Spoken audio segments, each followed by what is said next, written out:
August 13th. Took me a second on that one. Rotoball patch compound. Stop sign patch. Been a while since I've had one of these videos. My goodness, there's been a lot going on. I'm gonna try to get you guys caught up. Hold tight. As always, start at the stop sign patch. I've got the girls uncovered, so we're gonna see everything's to be seen is gonna be seen. Real happy with my 150 plant. Plant's still great, my goodness. Crown and main vine, a little bit of weed pressure in there. I haven't traced out there and done anything with it yet, but it's not bad and it's very manageable. I'll do that in the next few days, maybe not. Of course, I took out the filled pumpkin. I was a little bit nervous about it. Gave me pause for concern that looked like it had some disease, and as much as I hated it, I had to take it out because that right there is the primary concern. I'm gonna see if I can get you a stem shot of this gal. Nice, good, clean stem and everything around it. Oh yeah, a little crack up top, but it's healed beautifully. Fan running 24/7. Let's get to the business end of it. Had to stop that video real quick, make sure I don't fall through something.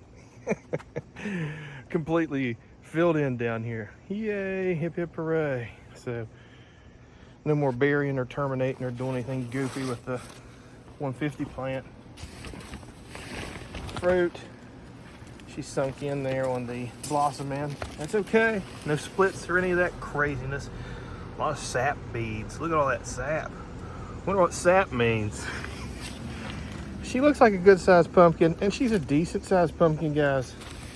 But her inches aren't even near 958.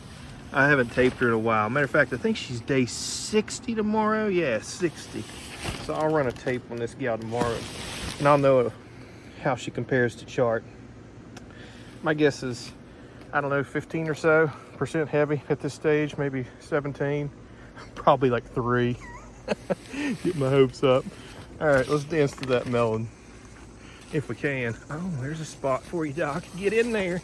Oh, yeah, there we go. So here's our melon. First, our melon plant filled in beautifully, and I pulled out some calls out of there. I believe, dare I say it, that we're call free in this wilderness of melon, and it's filled in finally. I'm not worried about this little piece of real estate here. Some weeds poking up, that's all right. We'll clean them up as we can.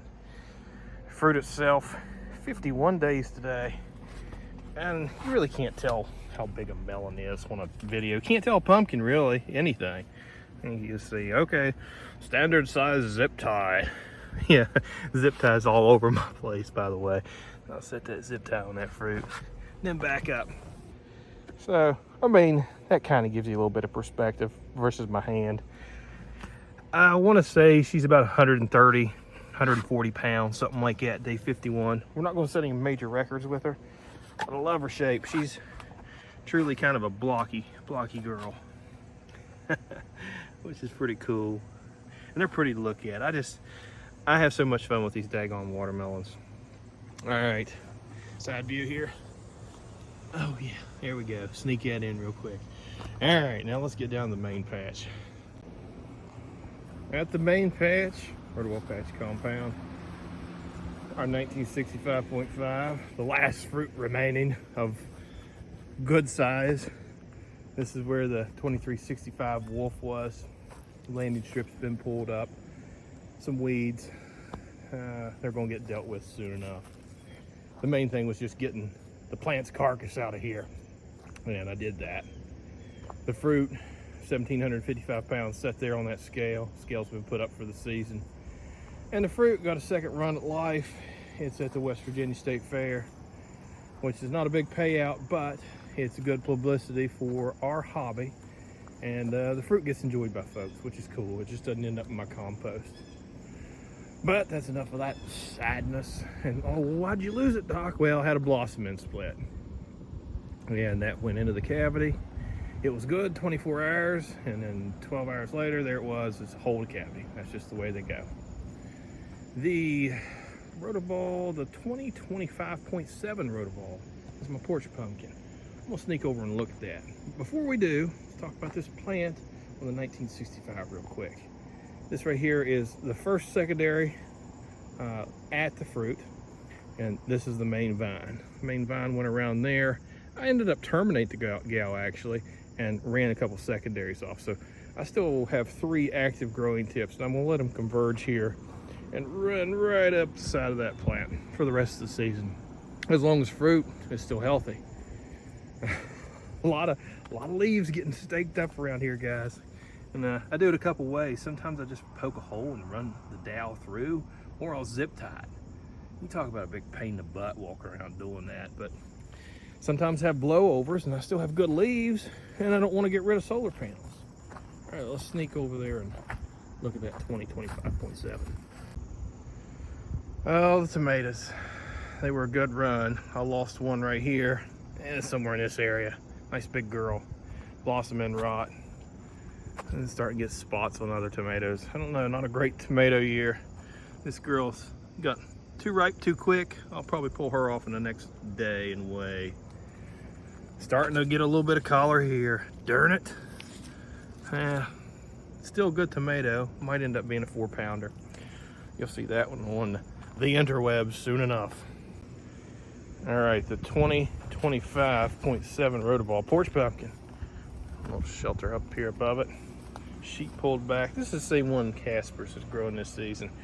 His is a lot bigger than mine, but my plant is mostly weeds and probably 150, 170 square foot at best on a good day.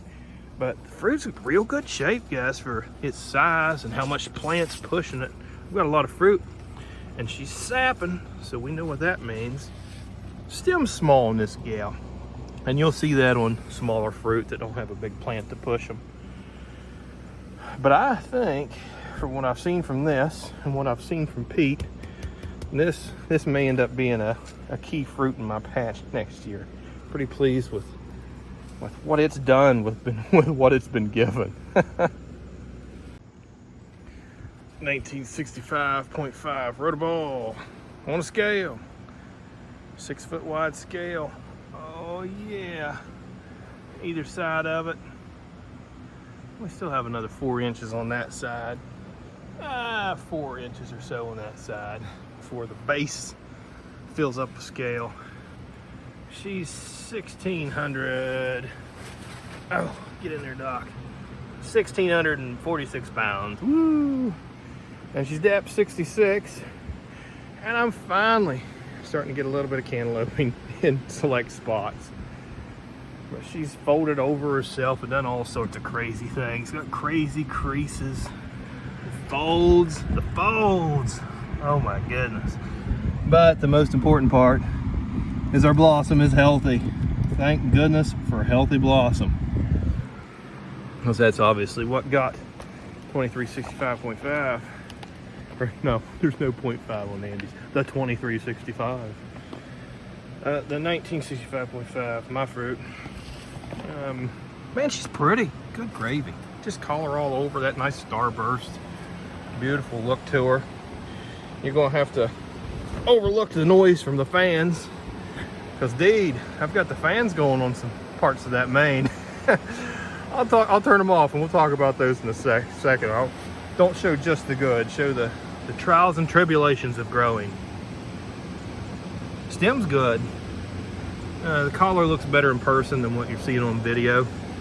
A little bit of sapping and weeping there. That's the reason we have can fan that goes 24/7. Same thing there. And she's just sapping. You're just going to have a fruit that saps in spots, and you want to make sure she doesn't cause herself issues.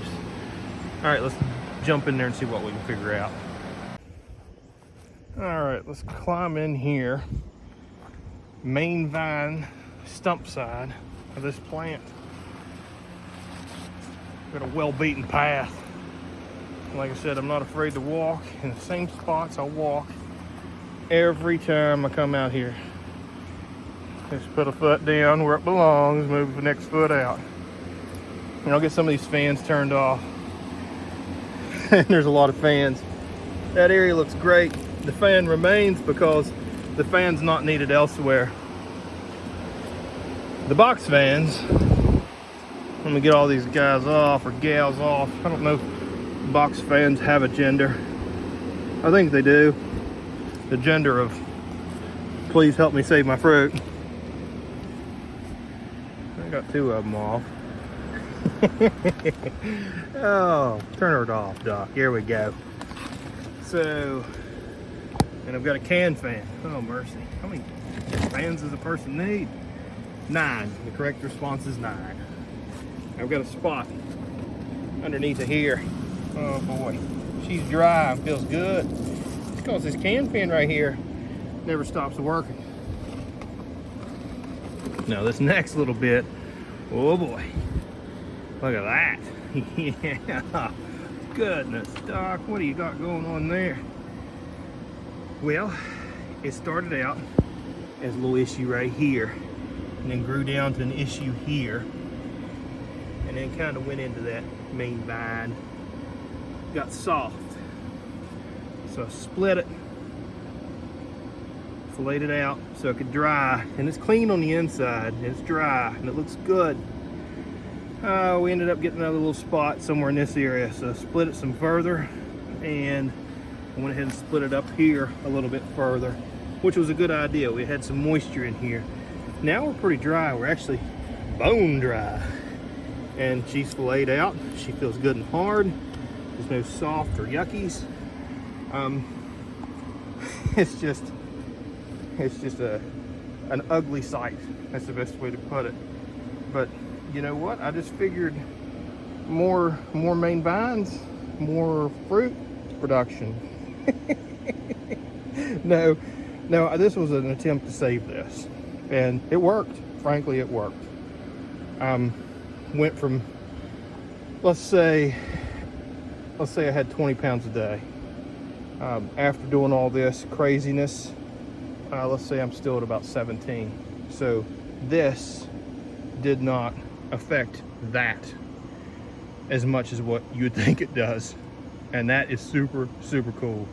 And I'm quite proud of my surgery. All right, folks, that's it for this week.